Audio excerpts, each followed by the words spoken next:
আগুনটা আমি এসে দোকান খুলছি, খোলার পরে দেখতেছি মনে হয় 5 থেকে 7 মিনিট পরে আমি এই চুলো আমার জ্বালাই দিয়া বাইরে দাঁড়াইছি, যে পিছনে দরজা খুলি নাই, জাপনামাই নাই। এখন দেখতেছি আর যে জায়গায় বসেছি আর ওই জায়গায় ফুল টিন আগুনের মতো লাল হয়ে গেছে।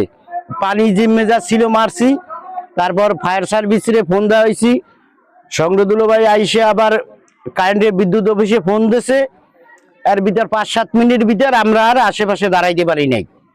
অ্যালবেস্টার টিন মনে হয় 50-100 ফিট দূরে যেয়ে পড়তেছে ফাইটিয়া। সব আমরা চলে গেছি মোড়ের উপর দেয়া সব ফায়ার আসার পরে প্রায় 40 মিনিট চেষ্টা করার পর আগুনটা নিয়ন্ত্রণে আইছে। সব জ্বলে 3টে ঘর পড়ছে। এক রাজুর কিচ্ছু নাই, নিঃস্ব। সেলিম ডাক্তারের 2 ঘর, তার দোকান, তার ওই একই অবস্থা।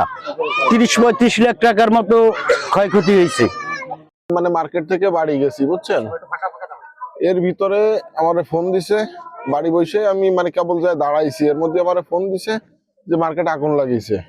আমি আসছি, আমি আজকে কোনো কাজও করিনি, হয়তোবা লাইন থেকে এই শর্ট সার্কিটটা হয়েছে। ব্যাপক ক্ষয়ক্ষতির হাত থেকে আমরা রক্ষা পাইছি, কারণ ফায়ার সার্ভিস খুব দ্রুত সময়ে ঘটনাস্থলে উপস্থিত হয়েছে। আমরা 4:12 মিনিটের সময় আগুনের সংবাদ পাই এবং তাৎক্ষণিকভাবে আমরা দ্রুততার সাথে ঘটনাস্থলে চলে আসি। আইসা আগুনের ভয়াবহতা দেখতে পাই এবং আমরা খুব চমৎকারভাবে অল্প সময়ের ভিতরে আমরা কাজ করি।